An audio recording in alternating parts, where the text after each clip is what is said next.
তোমার আদরের সাগর, মানে তোমার নিয়োগ করা টিচার, সে আজকে আমাকে কি বলে জানো? কি বলে আম্মা জান? মিস উর্মি, আপনি কি পড়ানোর ইচ্ছে বা সময় কোনোটাই আমার কাছে নেই।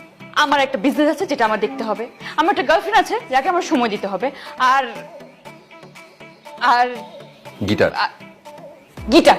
হ্যাঁ আম্মা, তুমি কি কিছু শুনতে পেয়েছো? কি যে বলি, তুমি কিভাবে শুনবা? এটা তো আমার হ্যালুসিনেশন। যাই হোক, আর আমাকে বলে, মিস উর্মি আপনার আম্মু তো খুবই ভালো, আমাকে খুবই পছন্দ করে, আর মুরব্বী, এখন একজন মুরব্বীকে আমি কিভাবে বলি? আমি তো বলতে পারবো না, তাই আপনার আমার হয়ে একটা ছোট্ট মিথ্যা কথা বলতে হবে। কি মিথ্যা কথা জানো? কি বলে? সে আমাকে বলতে বলেছে তোমাকে যে আমি তাকে বলেছি সে যাতে আমাকে আর পড়াতে না আসে। এটা কেমন কথা বলো? না, এটা কোনো কথা না। 10 মিনিট